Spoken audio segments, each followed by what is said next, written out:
This is a shiur on Likutei Sichos. Shiur on Likutei Sichos, Chelek Tazayin, book 16. The Sicha of Vayakhel, the fourth Sicha in the third Sicha, Vayakhel Gimel, the third Sicha. In the pasuk that it says, the pasukim of Vayakhel Pekudei is a recap of the building of the Mishkan, instruction for the building of Mishkan that are given in the portions of Truma Tetzaveh. So this is really the part of the Torah where it's saying that they were instructed to build, and now it's saying that this is what they built. And it says about the outside of the courtyard that the hanging of the entrance of the courtyard, in other words, the courtyard was surrounded by fabrics. So the hanging that was at the entrance to the courtyard, it says it was 20 amma. And amma, as we know, is from the elbow to the middle finger. It's approximately, in our calculations, approximately 48 centimeters. There's different opinions, but we'll take 48 centimeters. So it was 20 amma. I'm not going to refer back to the actual metrics of it. Just going to call it amma. 20 amma length. And its height was the width of 5 ammas. So, if the tapestry that was covering the door was 20 ammas wide, and that piece of fabric had a width of 5 amma, which meant that its height was 5 amma. And this was leumas kale hechotzer. And here's the word that we need to know how to translate. It's leumas kale hechotzer. What does that mean? Says Rashi, the word leumas, Rashi quotes the words leumas kale hechotzer. And it explains kemidas kale hechotzer. Means leumas here means like the same measure as the other hangings of the courtyard.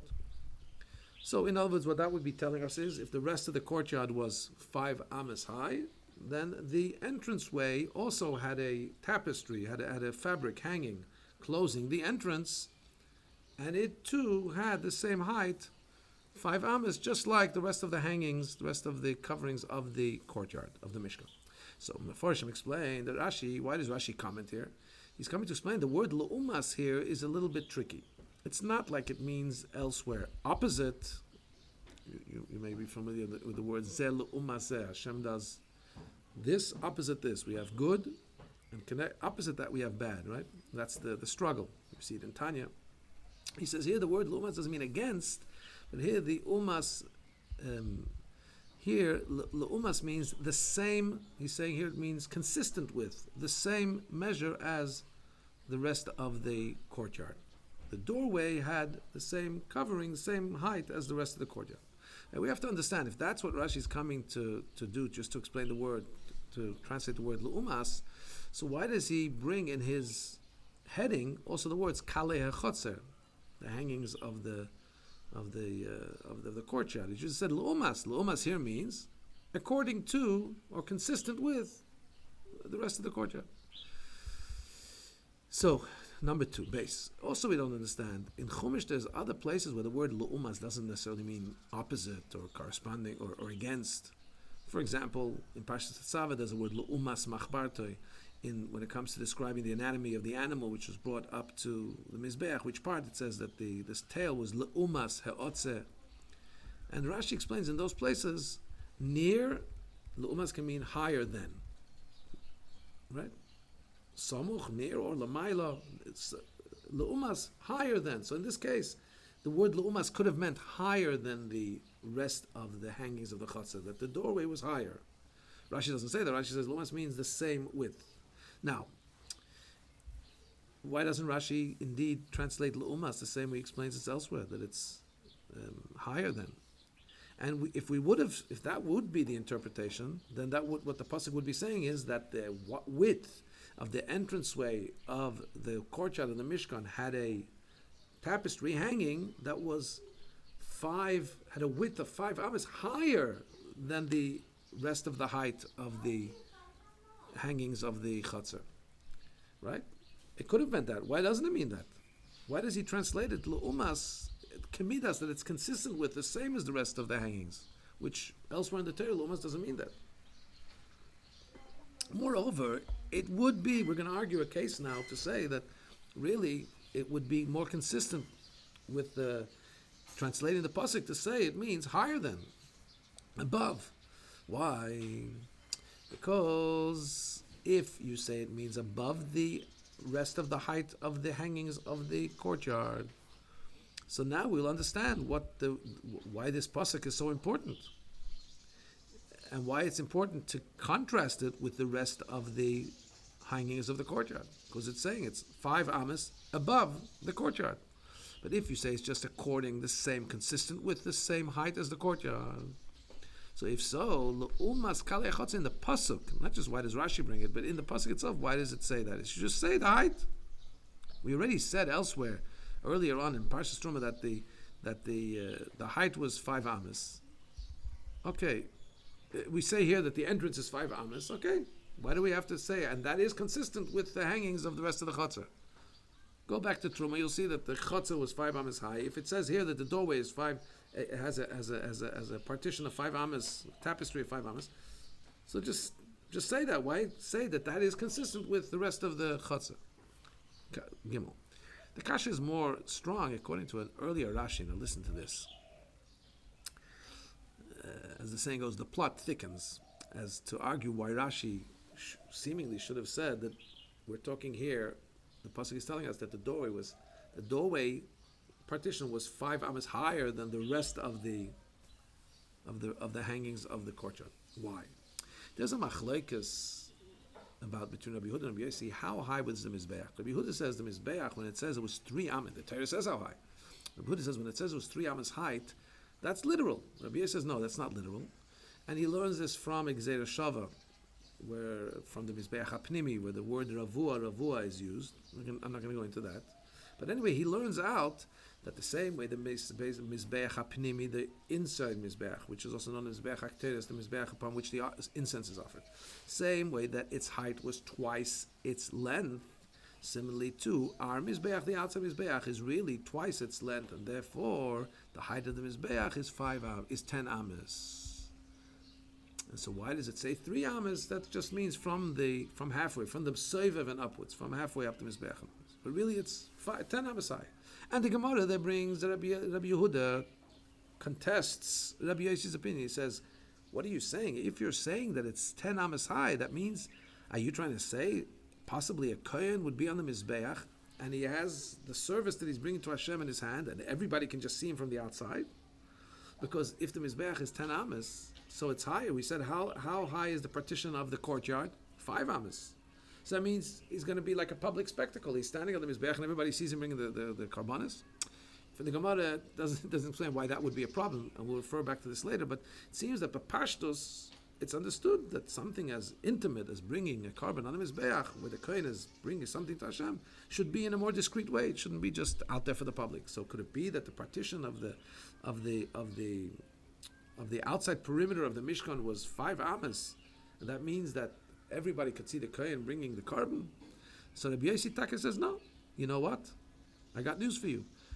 The height of the kloim, the height of the perimeter around the Mishkan, the Chatzah, was 15 amas.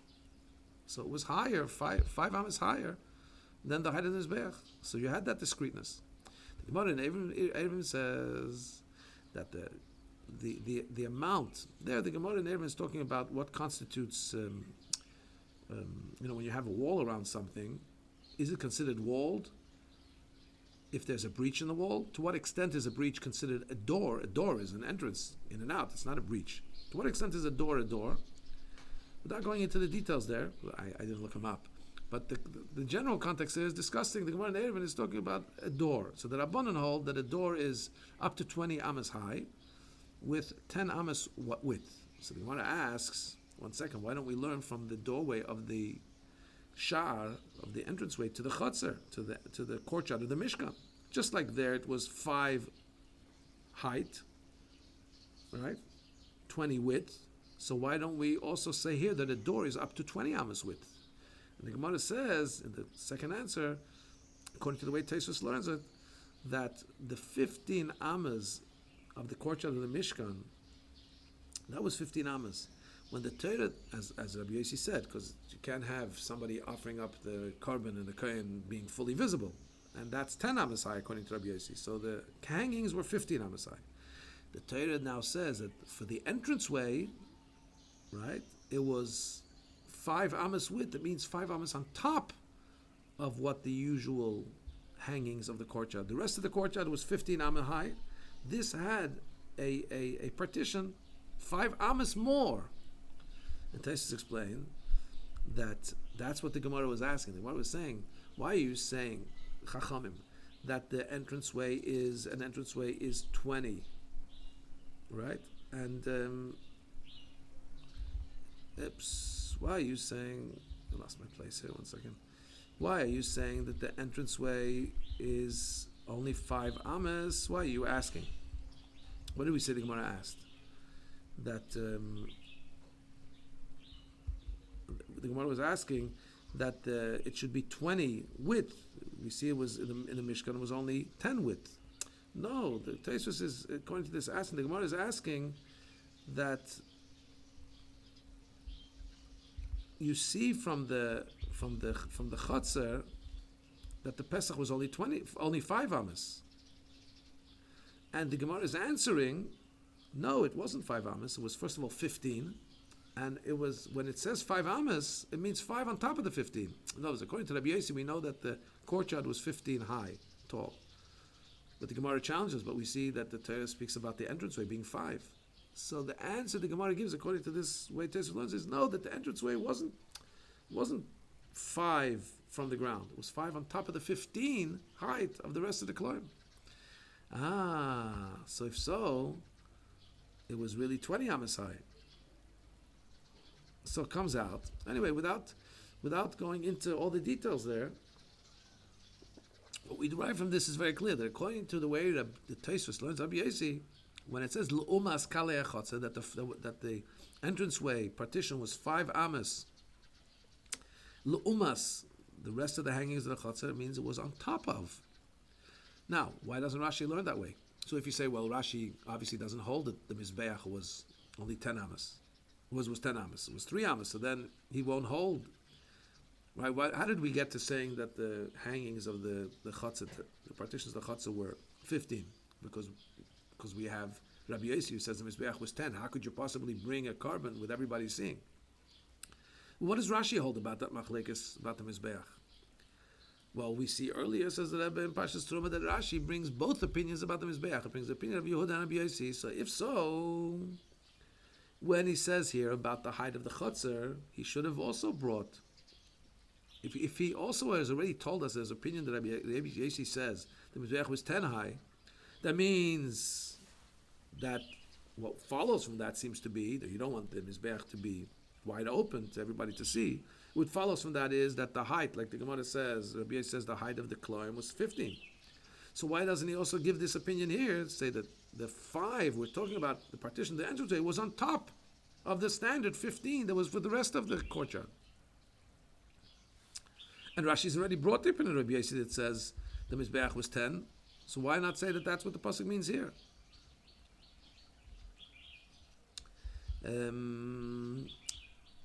Dalet. However, truthfully, it's not a kasha, because the whole shakavatah, the whole back and forth, really, that the Gemara has, and therefore establishes that the height of the kloim was 15, isn't necessary according to Pshut Ishmael, the simple reading. It's in the Gemara. Gemara is not Pshut Ishmael. In the simple reading of the pasuk, you don't need it. Why?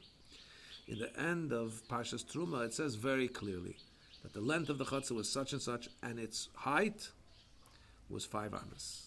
And Rashi says there simply, doesn't give two opinions. He says the height was 5 amas. That's the height of the partitions of the tapestries that were enclosing the courtyard of the Mishkan. In other words, even though with the Mizbeach he does bring two opinions, and he also brings the opinion of Rabbi Yosef that it was 10 amas high, nonetheless, when it comes to the height of the enclosure of the courtyard of the Mishkan, he says clearly, Stami, he says in an absolute way, without giving another opinion, that it was 5 amas.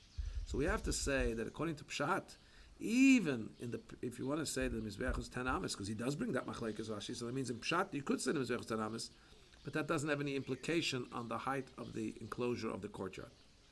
It could still be 5 amas. The question the Gemara asked, what? The Kohen's bringing a carbon, everybody can see? On simple reading. Who said you can't see? What's wrong to say? Yeah, that the Mizbeach was 10 amas high, the Chatzah was 5 amas high, and everybody could see him bringing the carbon. So therefore Rashi doesn't go into that Gemara's opinion saying that it was really 15 amas high. He just goes, he brings us the opinion of Rabbi Yosef about the Mizbeach. When it comes to the Chatzah, he says clearly it was just 5 amas. Yeah, okay, according to Rabbi Yosef, they saw. So now we'll also understand that when we're talking about the entranceway to the Chatzah, we can say that yes, it was just 5 amas. Indeed, it was 5 amas. No reason to say it was any more. Even if the Mizbeach was 10 amas, the rest of the Chatzah, the partition of the Chatzah was 5 amas, and so was the entranceway. So then we have to understand, one second. So, Taka, we don't have to say that it was more, but the Pasuk says L'umas. So, L'umas so simply can mean higher than. Why doesn't Rashi go with that picture and say it means that the entranceway partition was 5 amas higher? Hey, so the explanation of this. Rashi, Taka brings the words L'umas kalei chotzer, and he wants to make a point of that. He says, what's the reason for those words? That's why he quotes it in his heading. Because he's trying to explain why do we need those words? What's that's adding? Even if you want to say that it means that the 5 amas was higher than the rest of the Chatzah, still it's not understood. Why does he have to tell us? You know how high the partition of the entranceway to the Chatzah was? It was 5 amas higher than the other 5 amas of the rest of the courtyard. It could have just said it was 10 amas high. That's much simpler. Why compare it to the rest of the courtyard and say it was 5 amas higher? If that's what you're trying to say, just say it's 10 amas high. So Rashi says, no, this pasuk is actually telling us why the entranceway partition was 5 amas. Why wasn't it higher? So he says, as the Masach, as the entranceway to the actual Pesach, to the actual entranceway to the oil, to the tent, which was 10 amas, as we were told in Truma. Why at the entranceway to the courtyard isn't it also higher? So he says this is why Rashi brings the words Kamidas L'umas Kalei Chotzer, because what the Torah is telling us is it has to be consistent with Kamidas Kalei Chotzer. It has to be consistent with the rest of the hangings of the enclosure. The pasuk is making this emphasis that the partition of the entranceway is exactly the same function and therefore is consistent and needs to be consistent in height with the rest of the kloim, with the rest of the hangings that enclose the courtyard of the Mishkan. What does that mean? We're going to soon explain what that means. It's telling us something about the entranceway, some intrinsic information about the entranceway. It's going to relate to mezuzah. Let's get there. But first, the Rabbi says, once we say this, we'll also be able to answer a question, according to halacha, which the Baalei HaTosfos, Rabbi Seinu Baalei HaTosfos, their commentary on the Torah, compiled. It's called, the name of the commentary is Rabbi Seinu Baalei HaTosfos. Our rabbi is the Baalei HaTosfos. And they ask, if the entranceway to the courtyard of the Mishkan was only 5 amas, so that comes out that the entranceway to the entranceway to the courtyard of the Mishkan wasn't as big as the entranceway to the Heichal of the Beis Hamikdash, the permanent Beis Hamikdash. And so therefore, they taka say that the hangings for the eastern side, and therefore taka, the entranceway as well, had a height of 20 amma. How do you explain that in the pasuk? I guess you have to look at that. However, Rashi learned differently. Rashi learned, according to Pshut Shemikra, that there's no question. The pasuk says it has to be like the rest of the enclosure. It was part of the enclosure. In other words, it didn't matter which side it was on. The partition of the entranceway was just like and consistent with the rest of the enclosure. It's part of the enclosure. It's not, doesn't have a separate identity as an entrance. The fact that it is an entrance, okay, but it doesn't get a separate identity. Now let's talk about the identity of what an entrance is, because this had a partition that moved, and people came in and out through it. So let's understand, because if it's not really like an entranceway, it's more consistent with being part of the fence. So then the question that the Baalei HaTosfos asked doesn't apply. They're asking that it doesn't fit with the entranceway to the Heichal. That was a Shara, that was a Pesach, that was an entranceway. Here, This is part of the wall. Okay, let's understand, says the Rebbe Vav, we'll understand this chiddush that the entranceway, that the partition to the entranceway to the chotzer is in its identity really a part of the partitions that enclose the chotzer. We'll understand this more by explaining a machlekes, a shenim about mezuzah. This is exciting. One of the requirements that are needed to obligate a house in a mezuzah, of course you have to have a way to go in and out, right? But the Rambam says it also has to have a door. Not just a doorway, but actually a door. A door that opens and closes. The Ravid holds, no. And there's many Rishonim, there's other Rishonim that hold that way, that even if it's a doorway without an actual door, it's obligated in mezuzah. Right? So we could explain that machlekes, that it's really depends on how you look at a door. We can look at a door, that a door is a part of the entranceway. What is an entranceway for? An entranceway is to go in and out.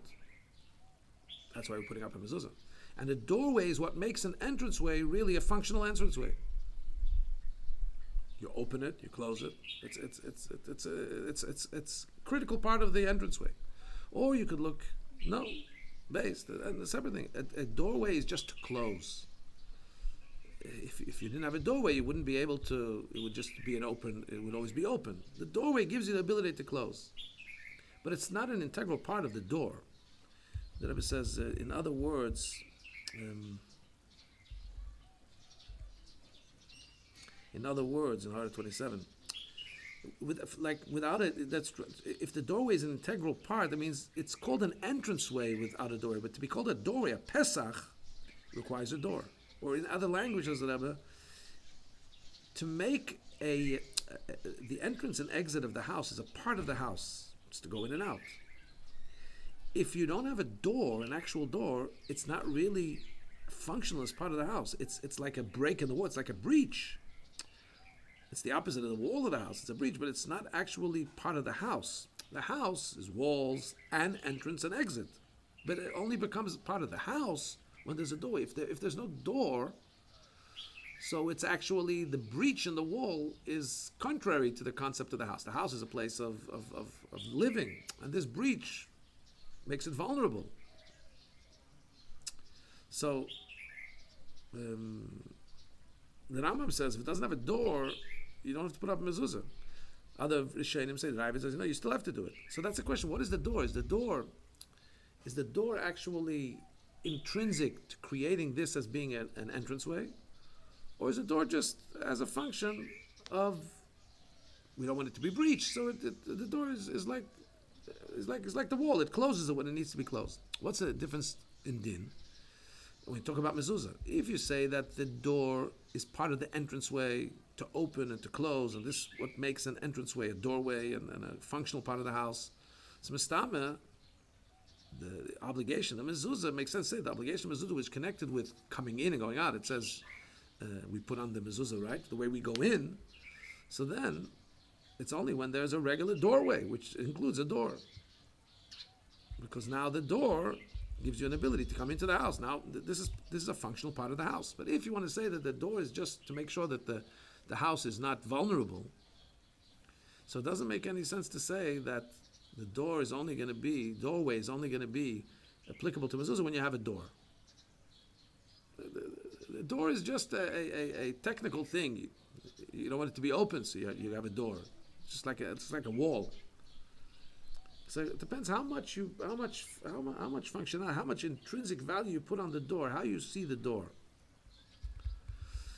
Zayin. So here it says, and we see Rashi on the Torah gives us a look into this. He says the Shmosach Shara Chotzi. You want to know the entranceway to the partition that was at the entranceway to the courtyard of the Mishkan had to be consistent with the rest of the hangings of the enclosure, as we said before, because in its essence, it's really part of the enclosure, part of those partitions that make the enclosure. In other words, the same way those hangings that form the enclosure. They're to enclose that area, Similarly, the entranceway, its purpose, the partition that blocks the entranceway, is part of the entranceway, and its function is to block it off when need be. As the word is, masach, it's called a masach. Masach means to be a protector, to be a divider. So that's why we also understand when we talk about deles, we talk about door, and this hanging is in place of a door, as Rabbi Avram, the son of Rambam, talks about in the Tshuva. So according to Rashi, door is only in order to block off the breach. And it's not about opening, it's not about creating, it's not an entity that this doorway is now only a doorway when you have the ability to open and close. This also fits with the Pirush of, I can't say I mamish grasped this fully, I'm sorry. This is also massive. This also fits with what Rashi explains in his Pirush on the Gemara, where he holds that also a Pesach without a delis, a doorway without Rashi says clearly in the Gemara that a doorway without a door is obligated in mezuzah. And as we explained before, the shitta is because the doorway is not what makes, the door itself doesn't make the door a door. The doorway a doorway. Doorway is a doorway. You have some doorways that leave some vulnerability, so you have a door to close it. The other opinion is, no, that the door, without a door, it's just a breach. It's not a functional part of the house. Okay, those are the two shittas. Now we're going to go and see in Ches, we're going to see Al Pi Asod, in Kabbalah. There's also a difference. How is there a difference in the hidden part of the Torah? Deles, in the Pnimius, Deles is a door. So in the Pnimius, it's the sphere of Malchus. Why? Malchus's function is to be an intermediary between the world of Atzilus and the worlds that are lower than Atzilus. And in general, between one world and the next world, there's what's called Malchus. Malchus has two functions. Malchus conceals. Why is it the transmitter to the next world? Because it conceals over the higher levels of spheres that are being transmitted into it. And those higher levels wouldn't be able to transmit to a lower world. They're too high. So it absorbs and conceals them, and that's why Malchus, for that reason, is called also a sea, just like a sea conceals that which is in it. And through that concealment, it's able to now, so to speak, recalibrate and transmit something to the next world. So the second function of Malchus is that it delivers and reveals the light of Atzilus to the lower worlds, because it's absorbed it, so to speak, concealed it, and now it's called Earth. Just like Earth gives forth growth, now Malchus gives forth the next level in the lower world. And here's the question. We'd say that it's like a doorway. What's the main function of Malchus? Is the main function the fact that it conceals, or that it reveals to the next world? So the answer, according to Rashi, is corresponding to the, as he said in this Rashi, corresponding and consistent with the Kali HaChotzah, the hangings of the Chotzah. If you talk about Pshat, Rashi talks about Pshat. That's the world of deed. So the covering and the doorway and the door of Malchus is just like the rest of the enclosure of the, consistent with the rest of the Kloim, concealment. In the worlds of Bria and Yetzirah, even though for them also the sphere of Malchus also creates a concealment and allows them to be formed, right? So Atzilus doesn't come down into the world of Bria and Yetzirah the way it is in Atzilus. Atzilus is the world of unity. The door of Atzilus conceals and allows the formation of creation of Bria, formation of Yetzirah. However, what gets transmitted to Bria and Yetzirah is a revelation of godliness. And that's why Bria is a world that's mostly good. Yetzirah is at least half-half. In the world of deed, the fourth world, however, it's total concealment. Here it's called a world of Klippa and Sitrach, a world of negativity, where the opposing forces are more rampant. That's what we see. And the Alter Rebbe says in Tanya, everything that goes on in Elam Haz in this world is tough and bad, and the wicked people seem to overpower here. There's a great obscuring of the light. So therefore, when we talk about Elam HaPshat, in the world of Pshat, in the world of Asiyah, mainly Malchus is a concealment. Tess. What's the purpose, though? The full function is to get rid of that concealment. It should be the revelation of Elikus down below. That's why the Torah doesn't say clearly, Kemidas Kalei. Why doesn't the Torah just use the word? Why does Rashi have to translate Lu'umas to mean Kemidas? Kemidas means like the same Kemidas would mean very simple, like the same measurement as the enclosure of the chutzah. Why doesn't the Torah just say Kemidas? It says Lu'umas, which means consistent with, but Lu'umas can also mean opposite. Because Lu'umas also here tells us it's not exactly the same. The same lashon that we say about Kedusha and Klippa, Zeh Lu'umas Zeh. In other words, when we're saying about the entranceway to the chutzah, the partition of the entranceway to the chutzah, it's not exactly like the rest of the enclosure. The rest of the enclosure is taka just to be a blockage. It's to enclose that space. Here, though, the entranceway, right now, yes, in the world, in the status quo of the world of Asiya, it's a blockage. It's an obscuring. But what does Hashem inject into the world of Asiya? The ability, the Torah gives us the ability to redo and to transform that blockage, that hanging at the partition, at the entrance. It should become the other function of Malchus, opening and revelation. Until it becomes such an opening, which is called like the opening of the Ulam. The Ulam, interesting, didn't have any doors. It was always open.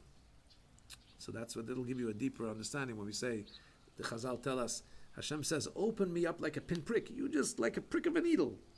Open for me. I'll open you up wide, like the door of the Ulam. And the beauty is the Ulam didn't even have a door. It was a doorway, but it didn't have doors to close. It was always open. So if we do our littlest effort here, Hashem opens up wide without ever closing. In other words, what the point is that we have the ability to transform the blockage, the concealment of the partition of the entranceway, and make it an entranceway, because the purpose is that there should be an open revelation and a constant revelation, as it says when the Navi says when Mashiach comes, "V'niglik v'ed Hashem." Glory of Hashem will be revealed, and on all flesh will see that the Kipi Hashem Dibid, Fi Abayi Dibid, it's the mouth of Hashem that speaks. Yud.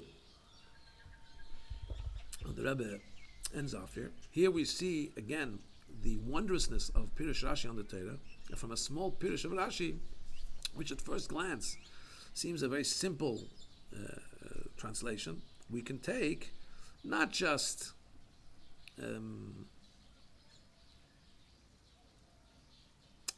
how we see so clearly here that Rashi takes Pshutish al Mikra, and he only comes to say Pshutish al Mikra, because we've said that that's why he doesn't go further with what the Gemara says about the height of the kloim based on the Mizbeach, because in Pshutish al Mikra you don't need to say that. We see clearly that Rashi goes to Pshutish al Mikra, and he wants to explain why does it say Lo Maskal Echotzer, right? But more than that, we see also in Rashi there's wondrous things.